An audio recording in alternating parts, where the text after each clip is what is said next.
Oh, here it goes.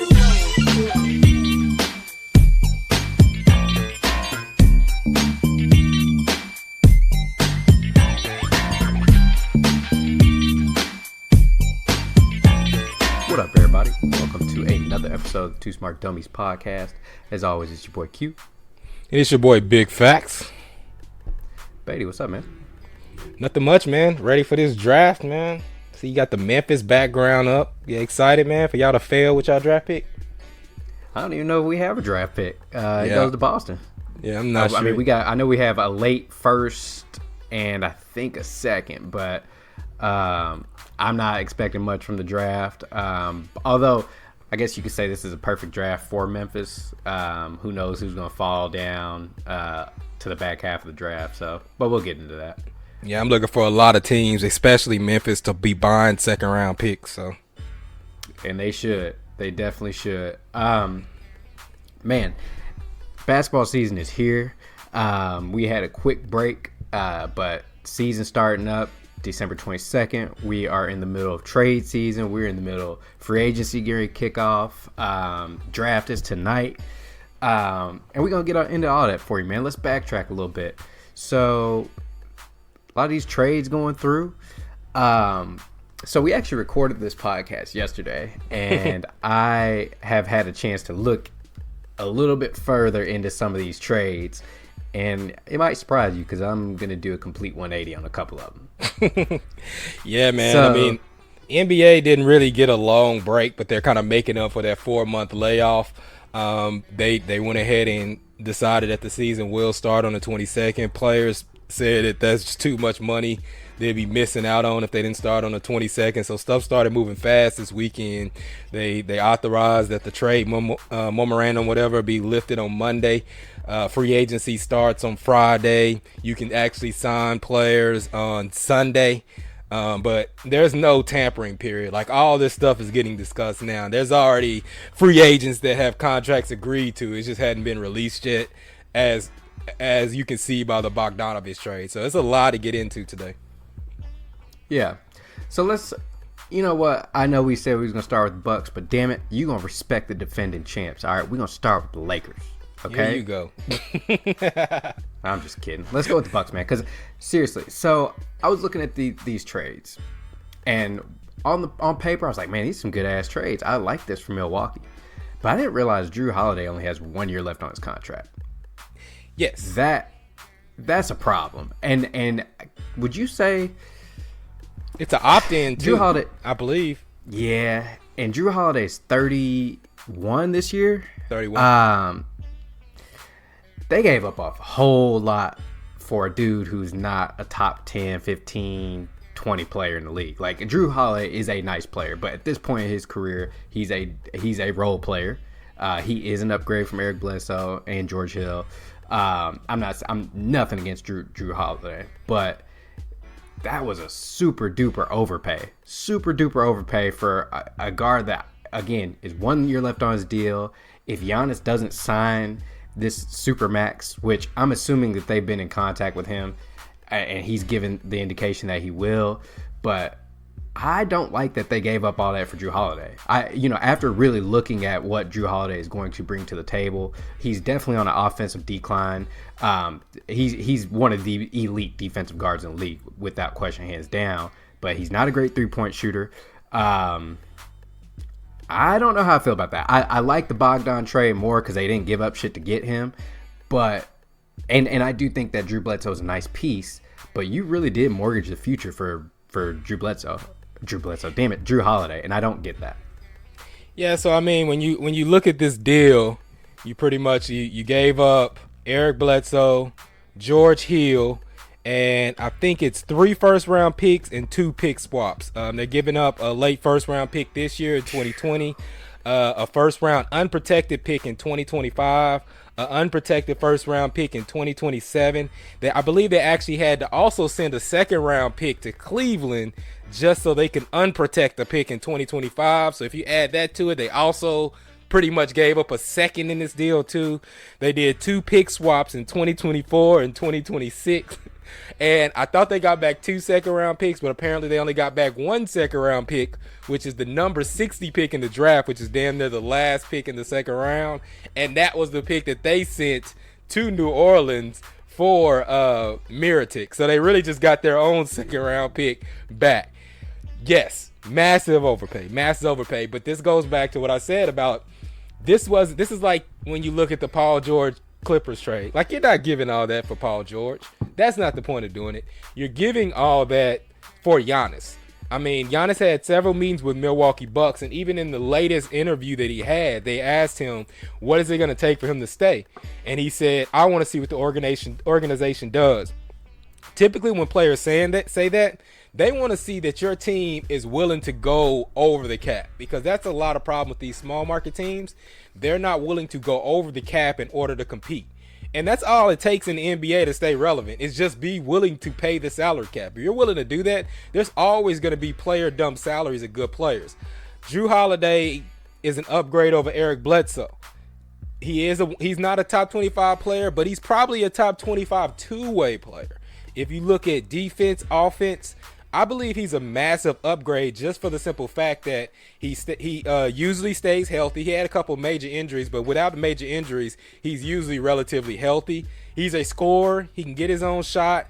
He makes that defense better. They were already, I believe, the number 1 defensive team in the league. Now he can guard anywhere from 1 through 4 damn near. So you got him on the perimeter with Middleton, and you got Brook Lopez and Giannis on that back end. I think that defense is massively improved. Brook Lopez opted out. Brook Lopez opted out. I didn't see that. No, Brook Robin. No, you're wrong. Robin Lopez opted out. Robin Lopez opted out. What? Yeah. I didn't even know Robin Lopez was on that damn team. Yeah, they got Brook and Robin Lopez. Robin Lopez opted out, but they believe that Robin Lopez is opting out just to take the minimum salary, and then they'll pay him next year with his bird rights. But yeah, the Brook Lopez is still there. So that team is legit. And then you go and you trade for Bogdanovich in a sign and trade deal, which you just send away 2 expiring contracts. DJ, is it Wilson, Ersan Ilyasova, and then you give up Dante DiVincenzo, which is a second-year player, which he started a lot of games and played well for them, but you would much rather have. And it's funny because both players that they traded for is just an upgrade of the player they have. They're kind of the same players. Like, Jrue Holiday's a better version of Eric Bledsoe. Bogdanovich is a better version of DiVincenzo. You know what I mean? But they're kind of the same players. But see, in the deal, okay. Again, on the surface, I see why Milwaukee makes a trade.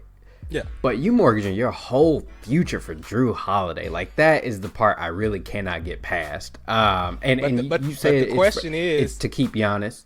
Who were they going to get that was better than Jrue? Like, Drew's the best player on the market. I think I'd rather have Chris Paul than Jrue Holiday. No. If I'm really trying to win a title, I think I'd rather have Chris Paul. You know why you don't? Because so you said that Jrue only has 1 year on his contract, which you're right. But I believe he can opt in next year. So essentially, if you're making this trade, then it's a 2-year deal more than likely, because unless they're willing to max him out. They're going to have to pay him. It's kind of like Tobias Harris. But like I said, you have to do it. But if Giannis opts out, well, that's what I'm saying. They are fucked. So that's why it put them in a situation, because they had to prove to Giannis this year, which means you have to get the best available player. Well, you don't want to get 36-year-old Chris Paul, because that's not a long-term move. At least with Jrue Holiday has 4 years. It gives you about a 4-year window. Bogdanovich gives you a little bit more, because Jrue hasn't started not playing well. I mean, you can frown, but Chris Paul is 36. You don't want to take those 2 years on with $40 million. But Chris Paul was still one of the top 20 best players in the league last year. True, but if you're looking at it long term, you don't want a 38-year-old player where you're paying $40 million. This is a longer term move. Jrue Holiday is not as good as Chris Paul, but he's good enough to show improvement, because he's one of the best two-way players in the league. But they wouldn't have given up nearly as much for Chris Paul. Chris Paul. I mean, if you look at what Chris Paul trade got, I don't know. I mean, if you look at what Phoenix, well, they don't have those assets to move like Phoenix did. Phoenix had an overabundance of of young assets, which I'm sure Kelly Oubre was probably like the linchpin, right? Like, we want a pick, Oubre, and some of them other two motherfuckers you got over there, and that's what they got. Bro, I just feel like if you really believe that, like, because the picks that they gave they gave about 5 years worth of picks. Well, it was 2020, it was 7 years worth of picks, right? They gave about 7 years for Jrue Holiday, bro. Yeah, but I mean, what are you gonna do? It's not for Jrue Holiday. It's to get somebody for Giannis, and they had a big market. Like Jrue Holiday, you can say what you want about Jrue Holiday. His market was huge. You got a lot of teams like Boston was frantically trying to get picks to trade for him. Denver was in the hunt. Like Jrue Holiday is a player on a championship team. The problem is he's been stuck on the Pelicans for so long that we don't know his impact. I mean, we saw what the Pelicans I know did. how good Jrue Holiday is. I think he's a great player. I just don't think you give up that much. Again, bro, if you're giving up that for Paul George, I'm 1,000% giving that up for Jrue Holiday because I seen Jrue Holiday's impact in the playoffs. Like I seen what Jrue Holiday can do to a player like Damian Lillard and get a team like New Orleans that shouldn't have won that series and help them to win that series. Like Jrue Holiday, he did lock down Dame, like just completely locked his ass just up. Shut down a star player, and he can score and get his own shot. Now, I do have a problem with the fact that he's not a consistent outside shooter. He's not a setup spot shooter. Neither is Bogdanovic. Neither is Bogdanov. That's my biggest problem with both these trades is they didn't get consistent. Now, they did get players that can create their own shot, shoot off the dribble, but as far as driving and kicking, that's not what they got, and I think they needed more of that. Maybe they can get that in the second round or, rookie contracts, or free agent contracts. But as far as just players that can create their own shot, I mean, if you're looking at this starting lineup and you're telling me you're going out there with Jrue Holiday, Bogdanovic, Chris Middleton, Giannis, Brook Lopez, that's legit, bro. In the East, that's legit because just defensively, they just got so much better defensively. Because, yeah, Eric Bledsoe's a good defender for point guards and shooting guards. Jrue can guard 1 through 4. We seen him guard Anthony Davis. Anthony Davis still put up 25, but it wasn't an easy 25.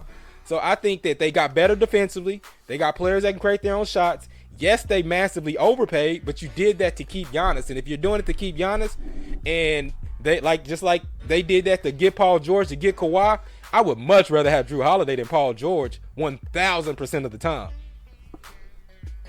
I don't know that I'm willing to go that far. Shit. If you look at the impact in playoffs that Jrue Holiday has compared to Paul George, yeah. I'm talking about in the last 5 years, yeah, give me Jrue all day. I mean, I think Paul George and Jrue Holiday are in the same tier. Yeah. Like I think Paul George is massively overrated, especially when it comes down time to the playoffs. But I would say he's a fringe top 25 guy. But I think Jrue is too. I just don't think Jrue gets the respect that Paul George gets. And it's because I'd rather have a 20. How old is Paul George? 27, 28? Paul George? He couldn't be that young. Paul George been in the league a long fucking time. Let me look that up. I don't think he's that old, though. And I don't remember how long he played in college, but I think he and Kawhi are close to the same age, which is 28, 30. 29, Paul George is 30. Then in that case, I mean... And Jrue is 31, and Jrue got probably less damage because, Paul George missed like 2 years too. But I don't know. I think I'd just rather have Jrue. Defensively, Jrue hasn't had any fall off, and you've seen Paul George have fall off for defensively. Jrue hasn't had any fall off. He's not a consistent shooter, but he can still, and even when he becomes like not as athletic, he can still fall back on being a pure point guard because he can do that. Paul George can't do that. Like Paul George is always going to be an inefficient shooter that doesn't do much else. And if he's not hitting his shot and with his defense falling off, then what are you really getting for Paul George? That's what you saw in the playoffs. When he's not defending and he's not hitting his shot, he's just kind of out there as another guy. If Jrue's not hitting his shot, he can still defend.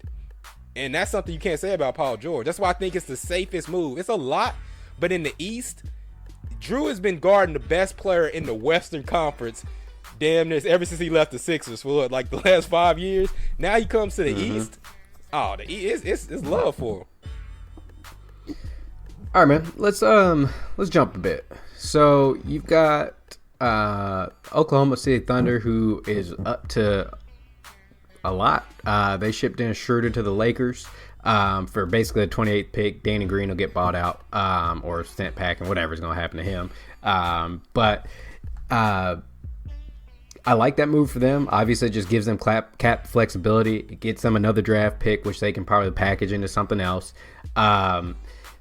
And then you ship out Chris Paul to the Oklahoma. By the way, I like the trade for the Lakers. I think Schroder for them makes perfect sense, and they're not done yet. They've been linked to Wes Matthews. The Lakers are going to come back better than they were last year, which is a scary thought. Only thing that I have questions about is he's replacing Rondo, and I don't know that Schroder does all the same things that Rondo. No, he does not. Now you'll get more from Schroder on offense. He's definitely a legit scorer on offense, but I don't know if they'll be able to do what they did with Rondo, like leave LeBron on the bench to get rest and then just have Schroder in there. And that's gonna be the key, because with Rondo, you could set LeBron for a long period of time and let him control the offense, and I don't think they have that with losing Rondo. Yeah, but I don't think they're done making moves. And you know, I kind of talked about yesterday. Turns out that Kyle Kuzma is not an asset right now. That can be moved. No one's really interested because of what they're going to have to pay him. We really don't know what Kyle Kuzma is in the NBA, and he's like 26, 27 years old. So, not you know, Kyle Kuzma kind of got a raw deal. I mean, not really. I guess, you know, he got a title out of it. He's a known player, but it looks like the Kyle Kuzma window, at least until he signs a contract and they figure out what that finance looks like, is stuck with the Lakers. Yeah, and it kind of sucks because he actually played well in a lot of games in the playoffs. But the problem is, it's the same thing that happened to Kevin Love and Chris Bosh.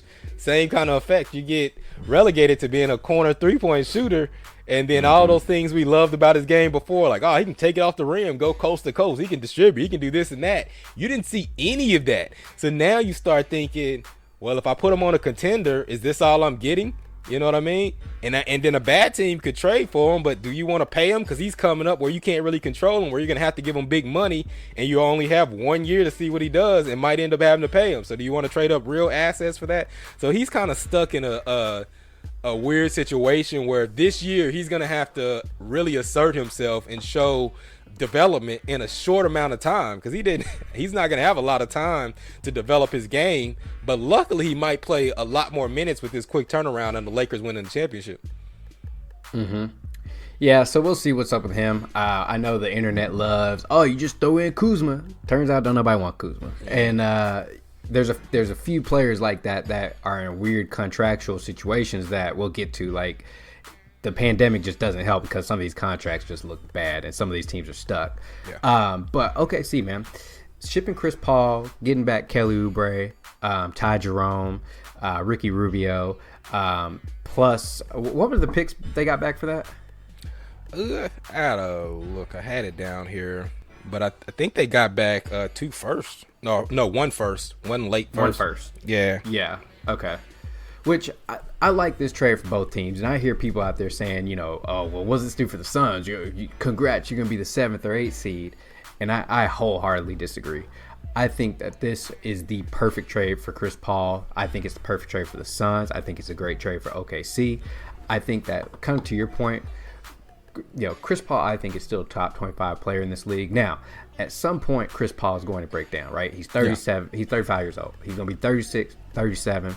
So if you're Phoenix, you really have to hope that Devin Booker makes the jump, that Ayton makes the jump. And if Miles Bridges can make the jump, now you're talking about Chris Paul as your 3rd, 4th best player.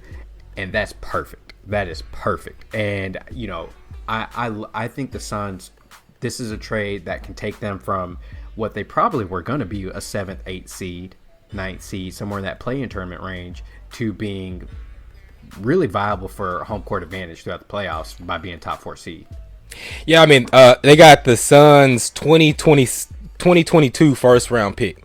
So they got the first round pick 2 years from now, which is really good value for the Thunder, because shit, you don't know that this will completely work out for now, I didn't see the protections on it, but you don't know that this will completely work out for the Suns. And if it doesn't, then you have a pick in 2 years where Chris Paul might be out of the league and the Suns could be relegated to being the Suns again. You know what I mean? Mm-hmm. So, I mean, at worst, it could be still a top. Say, you know, fuck this, I'm out of here. Yeah, I mean, anything could happen in 2 years with an organization like the Suns. But to your point, I love this too for both sides. On the side of the Thunder first, like you said, they're just accumulating assets. They have a ridiculous amount of picks. They're not actively trying to win next year. I don't think they're tanking, but this would be the time to get off of your big money assets because you weren't going to re-sign Gallinari, and this is the first year that you're going to have your own draft pick. So they got the 25th pick and the 28th pick from the Lakers this year, and now you just added a young player in Kelly Oubre, who I really like, and I think that this could be his home for the Thunder. The good building block to go with Shai Gilgeous-Alexander. I like Ty Jerome. I don't think that he's a starter, but I think he can be a good backup, a replacement to Dennis Schroder. I think he can come in. You can develop him. And then for the Suns part, exactly what they needed. They needed someone to really get them organized. That's the biggest thing that they needed. You needed to take Devin Booker off the ball, let him just be a scorer and do what he has to do. It's going to create a lot more space. You needed somebody when Devin Booker's not in the game that can get Miles Bridges, Cameron Johnson, Dario Saric, Ayton, get them organized. And I love this. And the funny thing about Chris Paul is even though he's 36 years old, his game, he always has had an old man game. So I think that Chris Paul could play another 2-3 years in this league with the amount of weapons that he has around him, just being smart, using intelligence. He's always been a get in the paint, mid-range guy, kick it, get people into position. So I think Chris Paul could play another 2 or 3 seasons, man. So I think this is great for the Suns. I think this is what they need to kind of hit the next level. Ricky Rubio kind of elevated their game, but he wasn't quite the shooter that they needed. And I think Chris Paul would be everything that they needed in this trade. I love it for both sides. And if you look at OKC, so I'm going to ask you something here in a second. So you've got 2 firsts this year, neither of which was their own. They've got the Nuggets first and the Lakers first, which are back half first picks.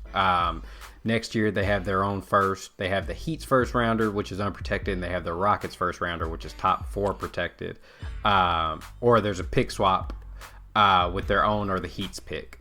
The Heat's pick is protected. They're trying to do a sign and trade with Gallinari to get it unprotected, but right now it is protected. 2022 draft, they have their own first rounder that's top 14 protected. So if it falls in the lottery, they keep it. If not, it's swapped with someone else, or the Suns actually. They've got the Suns first rounder. They've got the Clips first rounder.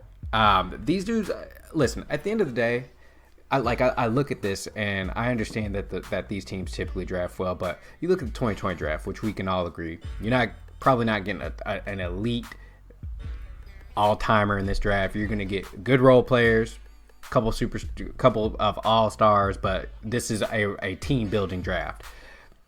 But you look at these picks, man. Yeah, oh great. The Thunder have 2 first-round draft picks this year. They're 25 and 28. Like, who cares? I don't agree with that, and I think that's where. But see, I think that's an old mentality. Are we really? I still think we overvalue draft picks because while you and I both agree that at some point the NBA is going to add an additional round because we are starting to see players at every level, right? First round, second round, doesn't matter where they fall. It's up to your scouting department. But a lot of these 25 pick, 28 pick, those dudes ain't hitting. I don't know, but Kuzma was 28th pick. I don't agree. I just don't think that those picks are as valuable and I'm not saying they're throwaway picks, but as we get to this point to where it's like, oh, they got 19 first round draft picks for this dude, there's a good chance that some of these draft picks are going to turn out to be nothing at all, and we'll look back and be like, oh, I mean, they really didn't give up shit for him. I mean, maybe. I mean, it all goes to the organization, and I always look at who has the draft picks and their draft history before. And OKC has a great history of drafting players that produces for them. They don't always turn out to be all-stars, but usually they're always productive player. Like, they don't really bust on a lot of picks. I mean, even when you're talking about the 25th and 28th pick, and you may look and say, oh, that's nothing. But, I mean, last year, late in the first, they got Darius Bazley. And I think Darius Bazley might end up being a star. And they got him at 25, 26 late in the draft. And that's what I'm saying. It depends on your scouting department and how confident are you with your scout.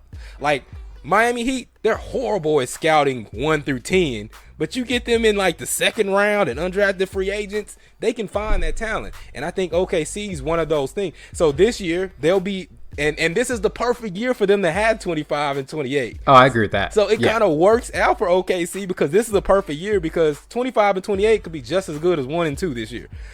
Then you go to next year where they have their own pick, which we think will be probably close in somewhere in the lottery.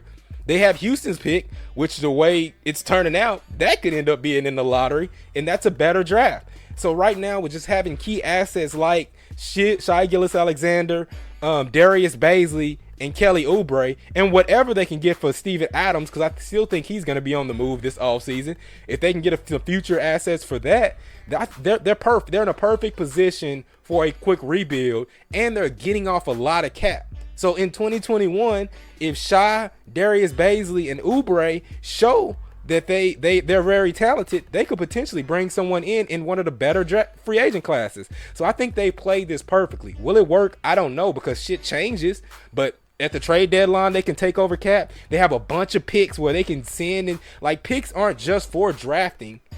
Picks also are for trading, and they have more assets than any team that if Washington says, fuck it, I'm going to blow this up, they would be in the best position to get Bill. Well, so I wasn't saying that OKC per se is because they're a smart organization, right? I think people give Sam Presti more credit than he gets for his fucking misses because he done fucked up a lot. Yeah. A lot. But anyway, he's a good GM. But fuck Sam Presti. And I hate Oklahoma City. I always hate Oklahoma City. I hope they never fucking get a star. I hope they move that fucking team to Alaska. Fuck you, OKC. That's how I feel about you. Why? But A, because fuck Clay Bennett. B, because I love the Seattle Sonics. Okay. And C, so no good, them otherwise. No great reasons. You just hold animosity. I went to a playoff game there one time. My Grizzlies jersey, they threw batteries at me and my boy. Okay? As they should. I wasn't having that. They should. Okay, fuck. I hope a fucking tornado comes and just fucking evaporates the entire state of Oklahoma. Hey, chill. You want Muskogee to live? I mean, that's cool. You just stepped over the line at that point. I hope you and your folks safe, man. All right, but everybody else got to go. But no, I think OKC's in a great spot. And kind of something that you said yesterday, I really think that certain GMs are seeing the future of the league, right? And you and I have consistently said the league is in a transition period. Like, it's getting younger, it's getting smarter. We are really on the precipice of what I think is going to be the best decade of the NBA. I agree. And so I think they're in a great spot. I do think New Orleans is in a great spot. I think Golden State's in a great spot. There are teams that have assets and have collected assets, and Atlanta is going to be one of those teams. So anyway, man, all I'm saying is at some point, I don't think that these draft picks are going to work out for every team because while I do think there are a ton of teams that are smarter, there's still some dumbass teams out there like Detroit, Cleveland, like those guys. The Knicks to this point still have not. Sacramento is one of the dumbest teams on the planet. Like, they have not demonstrated that they're worthy of the benefit of the doubt. Yeah, but Sacramento and the teams that you just named, they're not moving like Sam Presti and David Griffin. I mean, Sam Presti and David Griffin are literally running circles around these dumb GMs in the league. Like, okay, if the Clippers want to go all in for Paul George, fine. I'll bid you against the Raptors. You know what I mean? Mm-hmm. If you want Jrue Holiday and you have to get him because you got Giannis, okay, overpay for Jrue Holiday. I'm going to bring in the Celtics. I'm going to leak some news, and I'm going to make you really pay for them. Teams hadn't been moving like that in the past. And just the simple fact of just gathering assets and knowing that assets are valuable. And you're going to have these teams that have salary dumps. So I need to have cap space. I need to have a bunch of assets. So when these teams get stuck in a situation where where the Wizards want to ride it out with John Wall and Bradley Beal, or the Houston Rockets want to get Westbrook, they're going to be salary dumps where I can come in and be like, hey, let me give you 2 late first-round picks for a player like Robert Covington. You know what I mean? Mm-hmm. A valuable player on a good contract. We'll give you 2 of these 25 and 28. You know what I mean? So that's what I feel like OKC and David Griffin are doing. You take the best players on the board in the draft, the best players that have retrade value, and you keep these assets so when these teams get in a situation, because they're going to be – OKC is going to play these draft picks. You're going to get to see them. It's going to be like an extended summer league. So if they show themselves, that's another additional asset. And I think at some point you're going to see OKC put together like 2 stars. Whether they have to sign one first to go with Shai, because I think Shai is going to really excel this year. And whether they have to sign one or they have to put some pieces together with picks, somebody's coming to OKC in the near future. If it's not at the trade deadline, it'll be next season. But somebody's coming to OKC. They got too many assets for them not to get somebody on a bad contract. Yeah, and I mean, I think we've shown that there's a lot of ways to win in the NBA now, right? The Raptors showed a way. The Warriors showed a way. The Lakers have showed a way.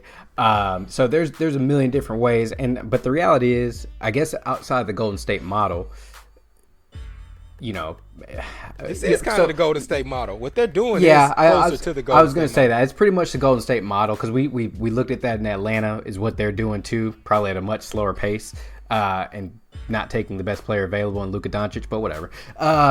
You know, well, so I mean, sometimes teams. I mean, you get some teams that value the star player, and some teams that values value. You know what I mean? I think Trey is a better fit for Atlanta, the city. Atlanta, I think purely basketball, Doncic, and you and I have been ringing the bell on Doncic for years. I don't think Doncic wanted to go to Atlanta. I agree with that. I think they were like, hey, we want to take Doncic, and then talking to the people and stuff, I think he was like, no, I don't want to go there. So they found a place that he wanted to go, and they got a first-round pick for him. So you get Trae Young and a first. That's the best you can do if a player doesn't seem like he wants to play for you. So, imagine in that trade, I did want to mention, this is one reason that you have to be very, very that OKC Suns trade is one reason why you have to be very careful who you sign with as a free agent, because Ricky Rubio really got fucked in this situation. He signed that long-term deal with Phoenix, thinking that he was gonna build something with Devin Booker. They probably told him he's everything they need, because they did a lot of strange moves to get Ricky Rubio last year. Bought a beautiful crib here. Yeah. He plays 1 year, and then you get traded to a rebuild situation. You don't even get the respect of them asking you, because you're not going to not trade Ricky Rubio if you got a chance to get Chris Paul. So now you get shipped. And that's why I'm always on the player side. Yeah, you get shipped to a place that has no investment in you, no reason to do the right thing by you. And yeah, he might get traded again, but you're going to be stuck in that situation in a place that you didn't want to be. Because remember, Ricky Rubio does not like playing for small teams. Like, he didn't want to go to Minnesota. Now he got a chance to get out. He ended up going to Utah. He goes to Phoenix, probably a place he likes. Now you get shipped to fucking Oklahoma. I mean, it's just, yep. And he has like 4 years, I think, left on that deal. So it really sucks for Rubio, but that's the game. That's why dudes got to stop signing these 4-year contracts. They better start signing these 3-year contracts. Mm-hmm. Exactly. You know, you mentioned, we talked about smart GMs. I feel like we're in a league where there's like a handful of Jerry Krauses, a handful of who's Jerry West. Like there's some smart ass GMs and they're quickly gaining steam, because a couple years ago everybody was like, oh, Danny Ainge is a genius. Turns out Danny Ainge don't draft that well outside the top 5. Turns out Danny Ainge really miscalculated how good those picks were going to be. And I want to shoot him. You know, I'm still thinking that needs to play out. I mean, because Marcus Smart didn't look like Marcus Smart didn't look like a great pick for a lot of years. He kind of looked like some of those players. He had a long development. Now he looks like a steal. You know what I mean? So I think some of these players that the Celtics pick, you have to let it kind of play out too. Every time I look at Danny Ainge, I just think of Robert Horry throwing that sweaty towel in his face back in Phoenix. I think that he's really regretting that Kemba Walker shit. I think that 100%. Yeah, I think he thought that Kemba's knees was a little bit better. I think Charlotte had more information on Kemba than a lot of teams thought. And now they're in a situation where now they're trying to move Kemba, and that looks like a terrible contract, and Charlotte looks way brighter than we thought they did. And then with Gordon Hayward, apparently they said they pissed Gordon Hayward off by the way they've been, using him and moving him in. So now they need him to opt in to even trade him or do a sign and trade. And I don't know how much Gordon Hayward is working with him, because he has a lot of control on where he goes, because they're saying that Atlanta really wants Gordon Hayward.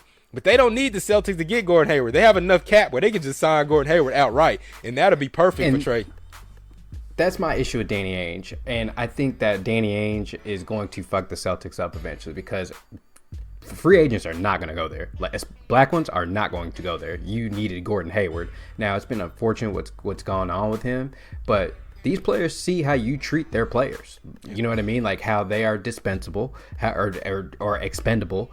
And even a guy like Gordon Hayward, if you're going to trade Gordon Hayward, who was supposedly your white knight, and I love Gordon Hayward. Like pre-injury, I thought that dude was. I thought he was better than Paul George. And I thought he was going to be a great fit. But this iteration, I mean, I think Boston has to start drafting well because their draft last year, you and I differ. I think their draft last year was terrible. I think their draft 2 years ago was terrible. Outside of Tatum, Brown, and Marcus Smart, they have drafted not well. But this goes to show that one draft pick can make you look like a terrible GM because it's really – if you look at the Celtics draft last year, the only person – we had this conversation – it's really based on taking Romeo Langford. I mean, that's the highest pick. But everybody else, they got perfect value. Getting Carson Edwards where they got him. Getting Trey Waters. I like Trey Waters. Robert Williams. All those players are great. It's Romeo Langford. You use that first on Romeo and didn't get anything from him, and he doesn't look like a great prospect, and that makes you look like you're terrible. You know what I mean? So I don't think that that Ainge is as bad as you're making it. I do think they fucked up with Isaiah Thomas, and I think that started everything. Because bad karma. Yeah, bad karma. When all that shit came out about Isaiah Thomas, them fucking up their hip, them not sending them. Everybody saw what Isaiah Thomas. Isaiah Thomas had an Iverson MVP like season. He built that team up, and for you just to throw him away like that when he played through that hip injury and damaged it more, and the way you do him, that shit like that gets around the league, and they know about that because Isaiah Thomas is a favorable figure. Like he's friends with a lot of players. Then you backdoor that with Gordon Hayward taking a chance. He took Boston over the Heat. Now the Heat looks like a lot better organization, which makes him regret it. And he's been in trade rumors every year, like all year. We're gonna trade him since he got hurt. Yeah, since he got hurt. And you put people in this position, you really don't let them play. So now you disenfranchise a player like Gordon Hayward. You know what I mean? So now you can't get free agents. Now you have to trade for damaged goods. Even the Kyrie Irving thing. Kyrie Irving's there. Whatever Kyrie Irving said about being in that city and playing in that locker room, it didn't go over well. So you have to now then you lose Al Horford, one of the best like personalities in men, you know what I'm saying? He leaves to go to Sixers, and it forms a pattern. But they're also in a bad situation because you look at the assets that they were trying to give up to get AD, and AD came out and said, I'm not going to Boston. You can trade for me. I will not re-sign here, and here's why. And, you know, so they're in Boston, I think. I know a lot of people I love Jason Tatum. I think that dude's the truth. I think Jaylen Brown is the truth. But they have got to start hitting on draft picks because I think that's going to be a situation where that window will close. And you're going to be talking about two other players who want out of there in the next 5 years. And that's what you can't have if you're Boston. Well, I mean, they maybe, but I don't think they're like, I'm not as down on Boston as you, as I said. I mean, they still got beat by Miami, but they were in the Eastern Conference Finals. They have two of the better building blocks with Jason Tatum and Jaylen Brown, where I think players will want to play with those two guys. They have some flexibility with Kemba and Enes Kanter. They can flip some of that some way, you know what I mean? So I think there's still some opportunity for them. Even with Gordon Hayward, even a sign and trade with Gordon Hayward, I think that with Gordon Hayward, they really need to work out a sign and trade and try to get John Collins maybe, try to get Kevin Huerter, some players like that off of Atlanta, and I think there's some possibilities that you're going to see. Hayward? I mean, it's not going to be straight for Hayward, but you got to remember that this is going to be a sign and trade. Like, Hayward doesn't have to, like, Hayward can walk for free. Like, that's why they extended his deadline, because he can opt out. But that's what I'm saying. Atlanta doesn't really have, like you said, they don't really have any incentive to give them shit of value. I mean, well, you do it because contractually favorable. Yeah, you do it because if you do the sign and trade, then you're not like signing them with cap. There's different things how you can sign players that give you cap flexibility. So Atlanta could sign Hayward, but they might take up a lot of their free cap space where they couldn't facilitate trades. But if they trade for them, it gives them more cap flexibility and more to be able to build around. So I think it's favorable in the amount that they could get off some contracts that they may not want. You know what I mean? And give them some flexibility to help build around Trey. But it's not just going to be a favor for Boston. It's going to be a situation where it gives them more flexibility to be able to chase another player to put around Trey. Because right now we got to remember they have John Collins. They have John Collins. They have Clint Capella, and they have Trey. So adding a Gordon Hayward, I think, instantly makes that team better. But if you can add a Gordon Hayward and another guy that's like in the $15 million range, like an Andrew Wiggins or something, facilitating another trade, I think that team gets dangerous really quickly. And again, Atlanta is kind of needing their draft picks to hit as well. So Cam Reddish. Harder looks good. I like a lot of their young pieces. Who I'm missing one of their young guys. The big one is it DeAndre? Is it Hunter? The one that they really DeAndre like. Hunter. That's it. Yeah. But Cam, so that's kind of what I'm saying is they have some pieces where they drafted them where they're assets, but I don't think they really love them. You know what I mean? I don't think they really want to. I don't think they really want to extend John Collins. I don't think they want to pay John Collins. Yeah, that's what I'm saying. I don't think they want to pay John Collins, so they want to get something for him. I don't think they love Kevin Huerter. I don't think they love Cam Reddish. You know what I mean? And those are some players where you've had players like Bembry outplay them, where they can get rid of those assets, get somebody like Gordon Hayward, and then don't worry about them in the future. Yeah. All right, man. Let's get to the Rockets. Yeah. So Harden decided he did not like the coaching hire of Steven Silas. Felt like he wasn't consulted. Russ Westbrook decided he wanted to be traded as well. I don't think there's a chance that they move Gordon Hayward. I don't think there's a chance that they can move Russell Westbrook, at least not in the short term, unless it's getting a contract back. Because from a lot of reports, it's not that they don't think Russ is a good player. That contract is just ugly. It's ugly, and everybody knows that. And Houston could be caught holding the bag on that one. But if you're Harden, 4 years, $130 million, or something crazy like that, or 3 years, $130. Yeah, he's still got 4 years on his deal. Nah, it's 3 years. And 3 years, $132 million. And that's why you're hearing the John Wall for Westbrook rumors, because the contracts are similar, so you can move one for the other. I don't know what it does for either team. I think Bradley Beal would shit his bricks if they brought in Russell Westbrook.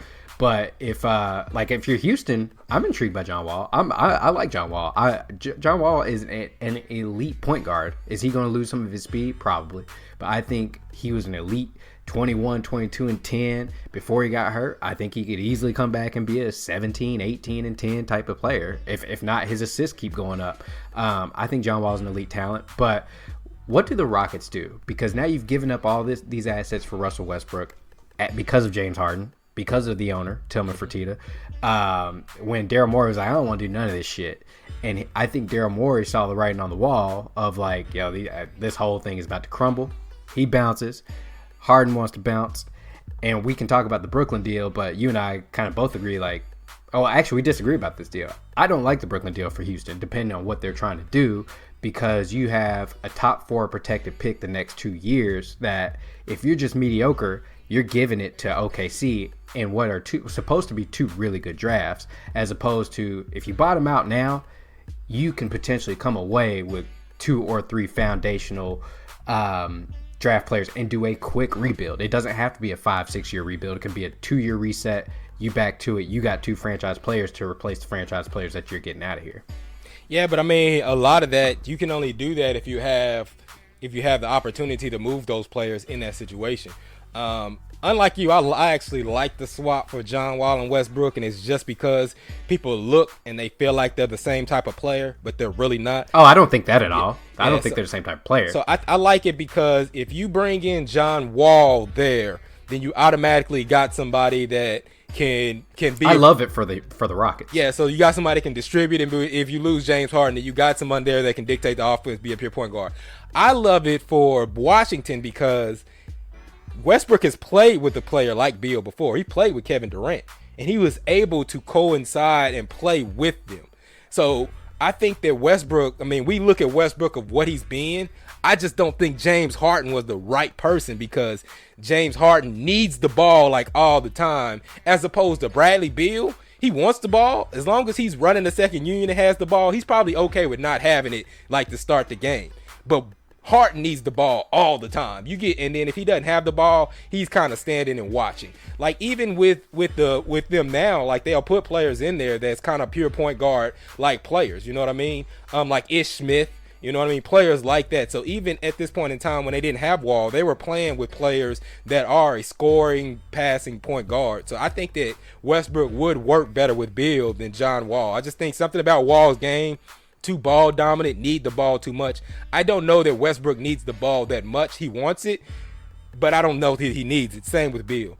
As far as Harden, I like the assets that they're throwing around that Brooklyn's giving. Like I like the Karis LeVert, I like the Spencer Dinwiddie, I like the Jared Allen, as long as you're getting future draft picks with that. Because as I said, I'm not a super fan of tanking to try to protect to get the top 4 because Houston isn't great at drafting. If you're talking about OKC, yes, I'm with it. If you're talking about Houston, no, I'm not, because I don't know a good draft history that Houston has that I know that they would make the right pick.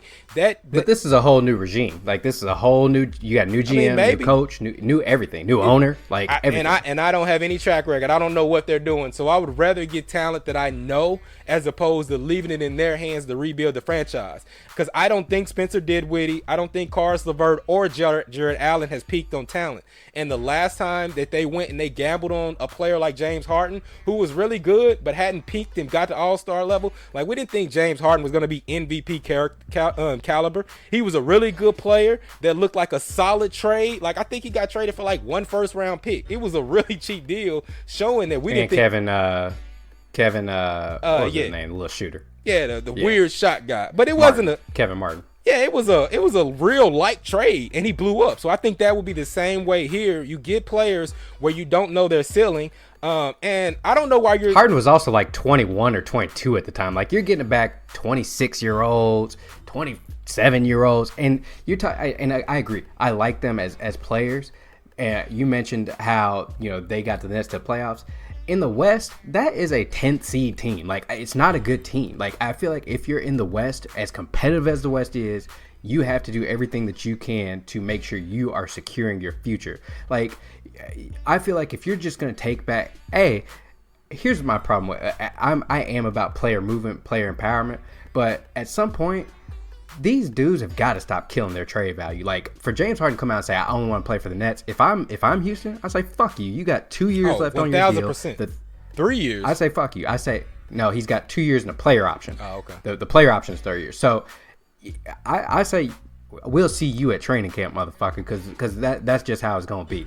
Because if you're going to come out and say, I only want to play for the Nets, guess what? The Nets ain't got what I like. So I'm going to trade you to where we're going to trade you the way that the Spurs said, I ain't trading you to the Lakers. Fuck it.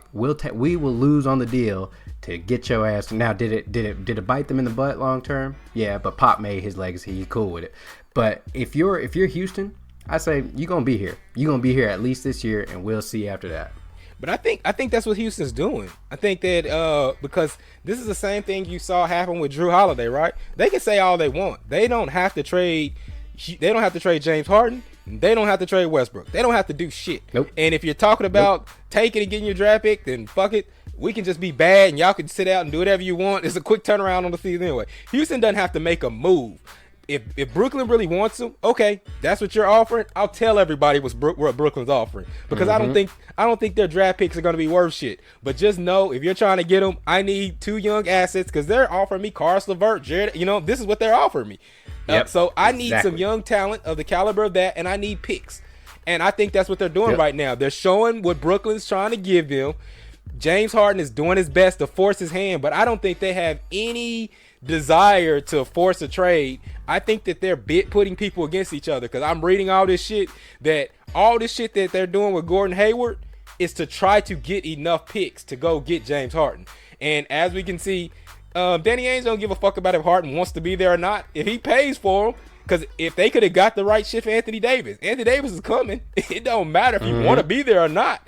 You're going to come, and then hopefully we can change your mind over the next couple of years by putting you with Jaylen Brown and Jason Tatum. You can say whatever you want to beforehand, but once you get here and you start playing with Jaylen Brown and Jason Tatum, I'd roll the dice on that 100% of the time. You know what I mean? I agree with you. So if they can get – so what from what I'm reading, what they're trying to do is they're trying to move Gordon Hayward in a sign and trade to Atlanta to get that number 6 pick, because Atlanta said they're trying to get rid of that shit. They don't want that 6 pick. So they're trying to get the 6 pick from Atlanta and then do something with Kemba to get additional assets, additional draft picks, where they can package all that shit together and get James Harden. But then on the flip side, you get contradicting reports that say Celtics aren't interested in that at all. It's hard for me to believe. And I, that's kind of where I'm at on it. I feel like, again, I like those Nets players individually. If I'm a Western Conference team, it doesn't even kind of entertain me, to be honest, because I feel like I'm going to be better with what I got now, even if these motherfuckers aren't happy. I'm going to be a better team instead of a middle of the road team. And I got to give up a good draft pick for 2 years to OKC and just make them better and watch them laugh at me. I can't do it. When I can look at Miami, and if Miami wanted to be like, yo, we'll give you a couple of these things, because I'd rather pair Harden and Bam and one of these cats and roll the dice, who's just in the finals with Jimmy. So, you know what I mean? Like, there's so not saying that Miami's interested, but if Chicago came and called and said, hey, we'll give you Wendell Carter or Larry Markkinen or whoever the fuck you want, give us James Harden, the Knicks are in the same boat. There's way too many teams with young assets. Well, let me ask you this. If you saw what Brooklyn, kind of the basis of what Brooklyn's offering, what if the Celtics were able to get that 6 pick and maybe, let's say, Cam Reddish, you know what I mean, from well, it have to be some salary involved in that. I'm not getting it. But let's say that they're able to somehow get Cam Reddish, maybe Kevin Huerter, and that 6 pick, and then turn that into a 3-way deal where Houston's getting some combination of Kemba Walker, John Collins, Huerter, 6 pick, and some of those other late round picks, maybe with Carson Edwards. Would you do that? Yeah, because I like all those assets that I can move. Like, they're younger. Like John Collins, I think, is still an asset. He will net something back no matter what. Carson Edwards, I think, is going to be the type of point guard you want, at least coming off the bench in the future. Like, those are real assets, and they're young. Again, my problem with LeVert, Dinwiddie, and Jared Allen, who are all good players in their own right, I do think we're close to their ceiling. They're in their late 20s. You know what I mean? Like, I think we've seen. I don't think Karis LeVert is going to come in and be close to what James Harden is. I just don't see it. I think he can be a really good player, a number 2, a number 3. Dinwiddie is a starting point guard in this league. Jared Allen, I think, jury's still out. He can definitely get better. But I just don't like those dudes if I'm giving up superstars, because I don't think that they are my future. I just don't. So I think the part that me and you disagree on is that you're trying to get players on the level of James Harden, and that's just not going to happen. No, I'm not. I'm not at all. But I'd rather have the chance to choose who I want to build the franchise around, because you look at if they can get the 6th pick, right, and you compare John Collins with Tyrese Halliburton or some like or Obi Toppin, like, you know what I mean? Like, all right, I've got these two. I can figure out the rest. I have some semblance of talent and assets. I can figure out the rest, and we're probably going to be bad, so I can keep my top 4 protected picks for 21 and 22 and really rebuild this thing like I want to, instead of, well, we got to figure out what the fuck to do with Karis LeVert. I don't know what to do with Dinwiddie. We're not going to keep all 3 of them. You know what I mean? Like, I just think there's better avenues and better assets that you can get on a return for Harden that works for him and that works for your team. Yeah, I really think Atlanta is a team to watch in this, because Atlanta has enough assets and enough cap room to either just be a facilitator and get some shit just because they have the cap room to take on some bad contracts, or be the one that does the blockbuster, or they're going to be involved in some way soon in some kind of big trade.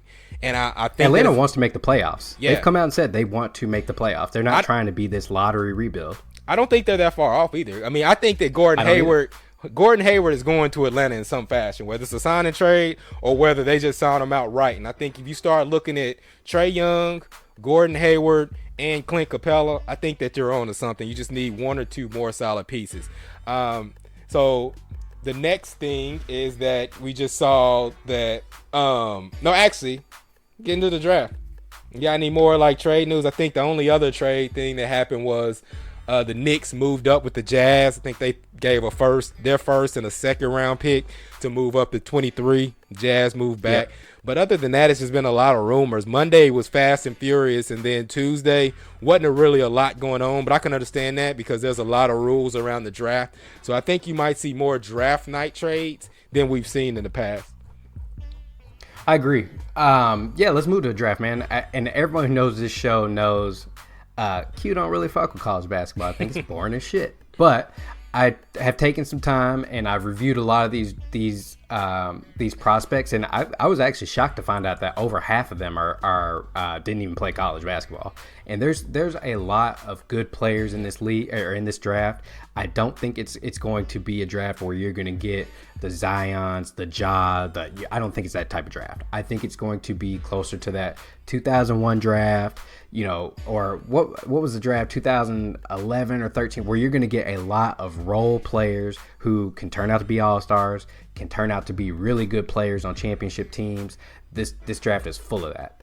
And unfortunately, I think the worst place to be in this draft is in the top 2.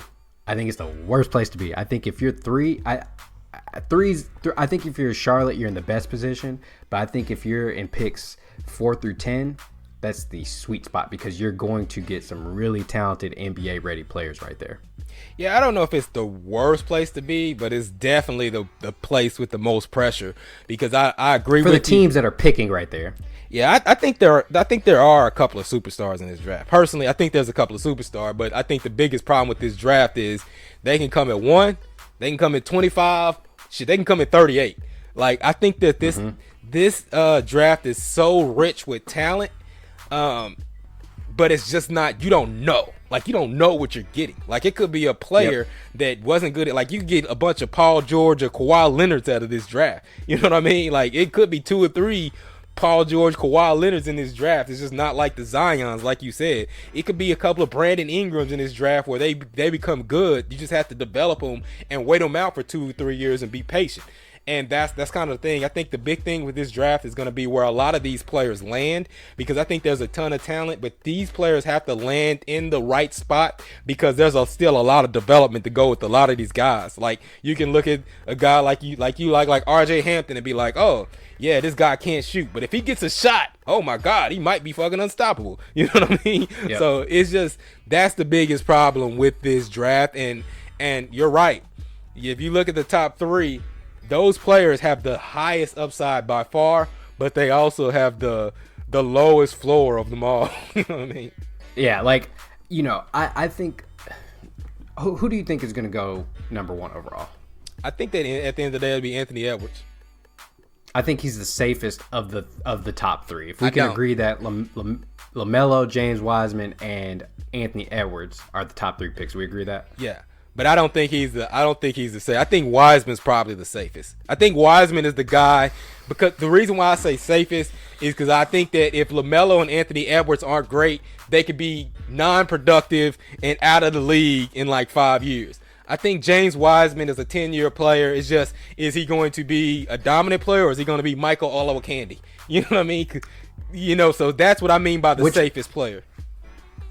See, I think that Anthony Edwards is going to be a guy that is going to be in the league for a long time. Like I just do. I think I don't know that he's ever going to be. Listen, I don't want to hear this Dwayne Wade shit any fucking more. I just don't. Like for me, he could be Victor Oladipo, or he could be Deion Waiters. Like that's where I see him. See, my ceiling's higher. I got him as he's either Deion Waiters or he's fucking James Harden. Like, I think that if he puts that shit together, watching his film and the moves that he has now, because everything that I look at, and I know you don't like watching college basketball, but what I look at is if you can get that shit off in college where they can literally play zone and stop the paint and shit like that in a smaller court, then he can definitely get that shit off in the NBA because it's more one-on-one matchups. And he's a problem in one-on-one matchup. He's super explosive. He has that step back move off his right and left hand. He just needs to work on that shot a little bit more to get consistent. But he's his decision making. That's why he can be Deion Waiters because he can score. He's always going to be able to score. but shot making, defense, like, can he put all that shit together where you're willing to gamble on? And James Harden became James Harden because he was humbled to go to Oklahoma City and be able to be developed off the bench. So when he got in the starting lineup and he was the man, he still had those core fundamentals. Yeah, but unfortunately, Minnesota's picking first, and they have not shown the ability to be able to do that with their talent. So, James Wiseman, if I'm Golden State, I think I like that the most because you don't really need him to be the guy that's going to carry your team.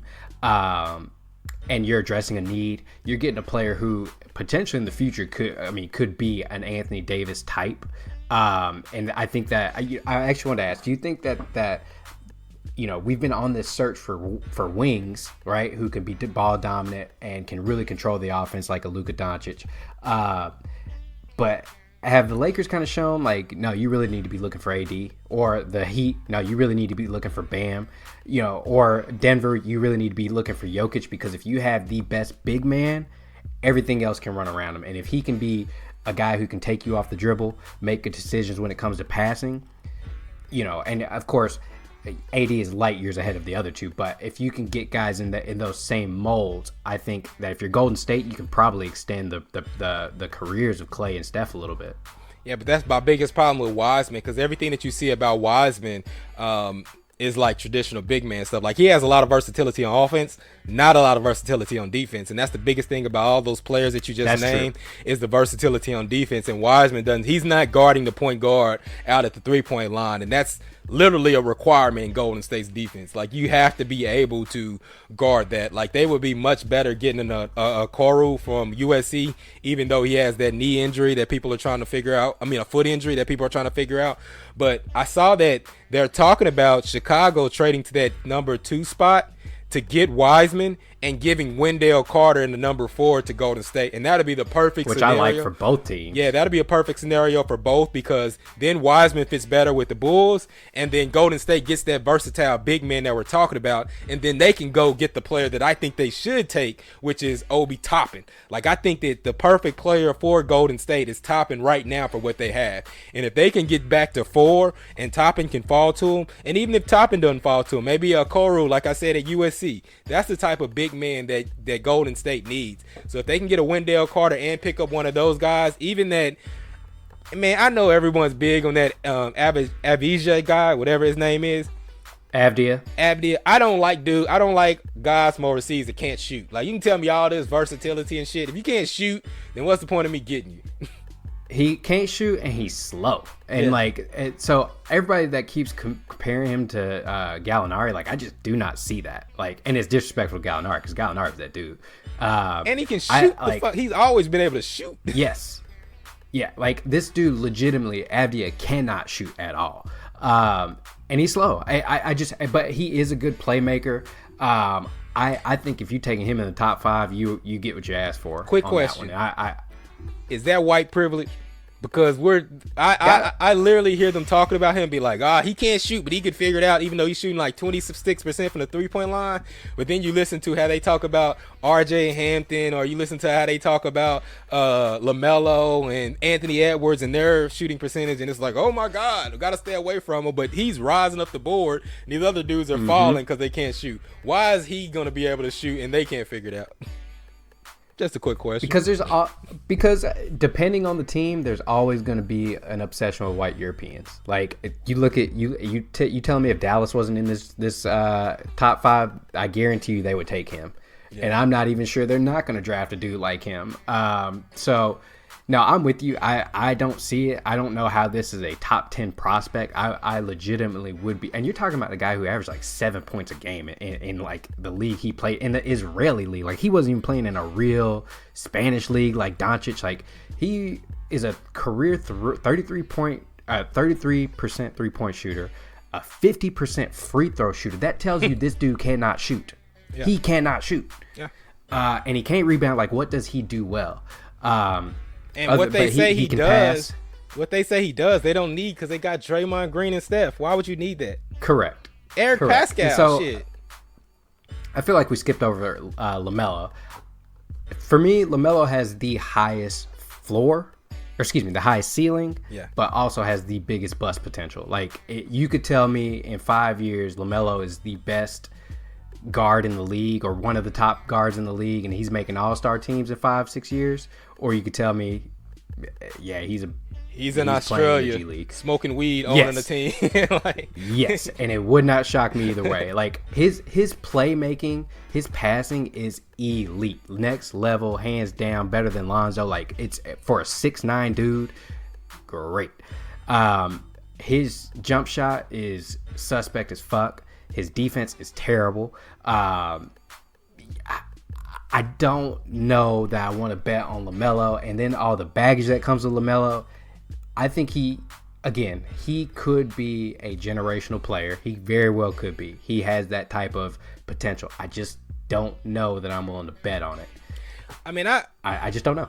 I agree with everything you said, but the problem with LaMelo is I think that, like, I love Anthony Edwards, and just because of body size and all that stuff, but Anthony Edwards is probably, and I think Minnesota's perfect for Anthony Edwards because he's the great player on a bad team type of guy. Like, I think if you put Anthony Edwards in a bunch of structure, he's gonna struggle, right? I think he'll really struggle with a bunch of structure. But going to a team like Minnesota with D'Lo and Cat, where they just throw up threes and do step back shit. Gordon James shot like 5 threes a game in that system. So I think that's perfect for Anthony Edwards.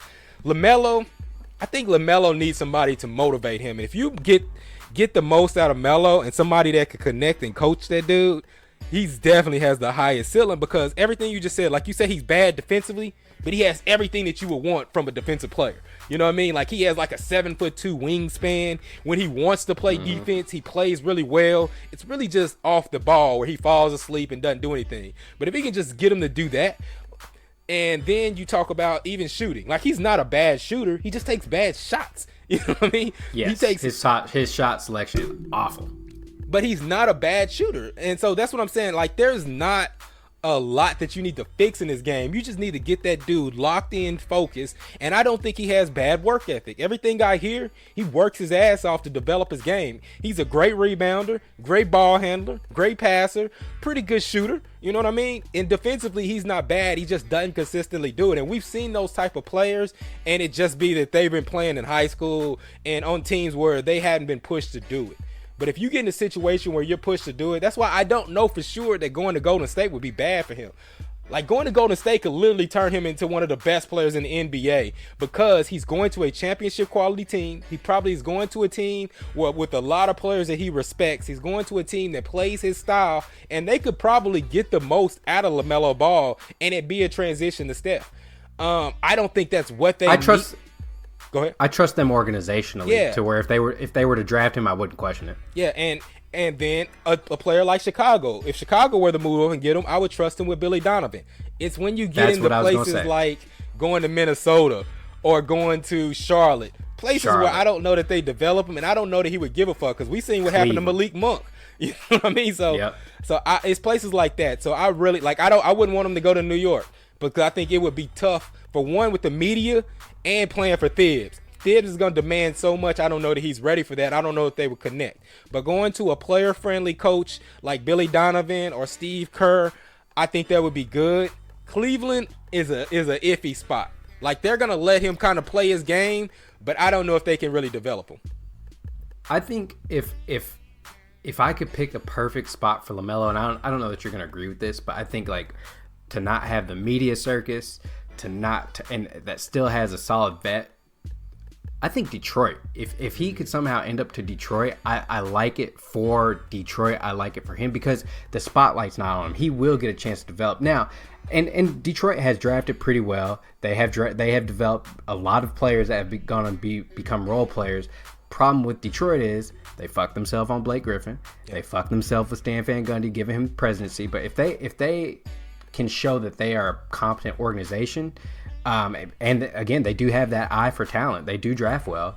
I think that's a spot that LaMelo could thrive at. I mean, it ain't gonna be immediate, but you know. Yeah, I probably should shit on it too much, because Dwayne Casey was a part of those early development in Dallas and in Toronto. So I think that could be a good spot. But before we get out of here, we talked about the top three. Let's give let's give the viewer, the listeners, like 3 candidates that maybe you've heard them talking about, but why you like those 3 candidates, and then maybe 1 or 2 candidates that you hate.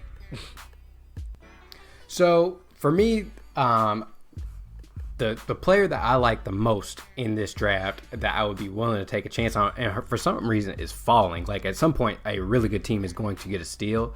I love RJ Hampton. I love RJ Hampton. I think he's got the tools to be a phenomenal player in this league, and if he can fix his jump shot, which is the biggest knock on him, if he can fix that jump shot, I think that if he's going to be that dude out of this draft.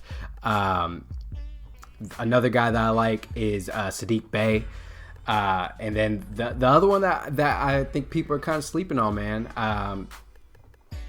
Tyrese Halliburton. I think that people sleeping isn't the right word, because I think everyone agrees he's the most NBA ready out of this draft, probably him and Obi.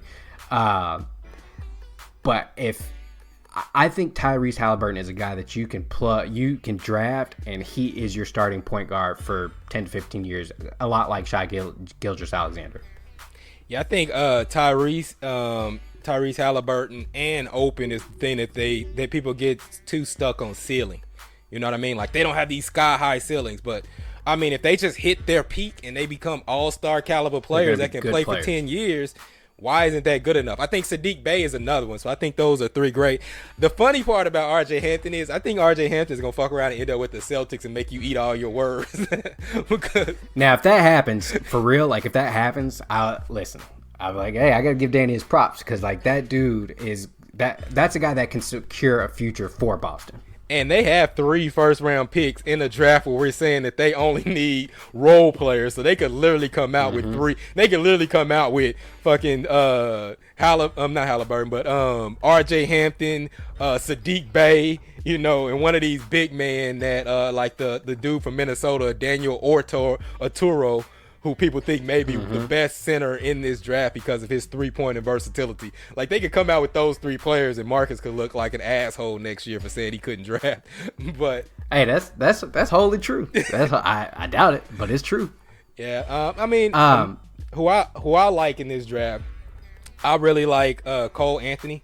I think that Cole Anthony has fallen, but coming into this year in college football, he was the number 1 ranked point guard. I think he just went to a bad system in North Carolina. But we also have seen what point guards that come from North Carolina can do. You know what I mean? Like we've seen Kobe White. We've seen like these point guards that come out. So even though it wasn't a system, I look at how good they were when they had him on the floor compared to when he didn't. So I love Cole Anthony. I love Tyrese Maxey for the same reason. Someone that's not fully developed but coming out of the Calipari system. We've seen that too, that you get pigeonholed into a style. But when you get to the NBA, you're a lot better. And then I like what's his name, Kyra Lewis for Alabama. Kyra Lewis. I really like that kid too. And just to throw it in, but I just talked about the dude from Minnesota, Daniel Arturo. I think that he probably might end up being a better player than James Wiseman overall, because that's the type of big man that is moving forward. That big man that can shoot that 3-point shot and do big man moves. So my least favorite player in this draft was Danny Avdia. I think that just I don't see that happening. Somebody's gonna get caught holding the bag on that one, because there's some dummies. But my other least favorite player that I see people like for whatever, like there's a dude who has this dude going like number 1 overall, or like number 1 on the big board. Killian Hayes, do not get. That dude is slow. Like just questionable everything, if you ask me. I don't see anything that he does well. He can barely go right. He can't even use his right hand half the time. Like this dude, not great at anything. Yeah, Killian Hayes was my guy. Like, I hate him. I keep hearing about that shit, and I just think he's horrible. He's not athletic. He didn't even play in the big league. He was in JV most of the time. He can't shoot. He has a nice setback, but shit, he looks like Campaign to me. But other than that, the kid from the two of them actually, the kid from Florida State and the kid from Auburn, both of those guys. Devin Vassell. No, not Vassell. Patrick Willis. Oh, you talking about Okoro? Yeah, Okoro and Patrick Willis. Those 2 guys, I would not be taking those guys in the lottery, because their ceiling that's one of the ones where like I think they could be good players, but they're definitely not lottery players. I wouldn't take them anywhere before like pick 13, and they're talking about 4, 5, and 6. That's crazy. If I was Denver and I got Patrick Williams, I'd be ecstatic. You know what I mean? Like in the teens, or if I'm Dallas, like I'm ecstatic because that's a good wing player who's a good defender. But yeah, not like I saw him going at like 7. Yeah, no way. Some dudes like, oh, they should reach and get Patrick Willis at like 5. Like what? Like there's no way I would take that dude. Like so. Yeah. So, any wild predictions tonight? I predict that the top. I think 2 of the top 5 will change. I think there will be 2 top 5 trades. I don't know. There's a lot of people who are like, oh, well, if you're Golden State or Minnesota, just trade down. Like, it's not that easy. The problem is nobody fucking wants to trade up in this draft, especially not to the top 2. I still think Charlotte will trade. Charlotte or the Bulls are going to trade up with Golden State. I do not think Golden State is going to make that pick. I don't think they make the number 2 pick. I agree with you there. I think they still make a top 5 pick though. Oh yeah, and I think it's a good situation for them. But and if that Wendell Carter, if that Atlanta thing is true, can you imagine if they were to get Wendell Carter and a cat like Tyrese Halliburton? Like you're setting your franchise up. Yeah, I just hope that they don't get that Avija dude. But if they can get Wendell Carter and Open, I think that's going to be crazy for them because I think Open is the perfect person that they need. And he's not great defensively, but he's at a level offensively, which gives him a lot of versatility to kind of move off of some of those players because he can feel. I think he can do just as good as Wiggins. And if not, he's going to be the perfect bench player because don't forget, they still got Eric Pascal sitting on that bench. And I just think they're going to keep getting deeper and deeper. So we'll see. I think there's going to be a lot of trades, but it's so much smoke that I don't know what's going to happen. Yep. All right, man. That's what I got. We're going to keep you guys updated throughout this entire process till we kick off the season, December 22nd, man. We got free agency to cover. We're going to recap the draft. Anything before we get out of here? Nah, man, that's it. That's all. Just make sure to check us out on YouTube, SoundCloud, all the other podcasting sites. Peace. Peace.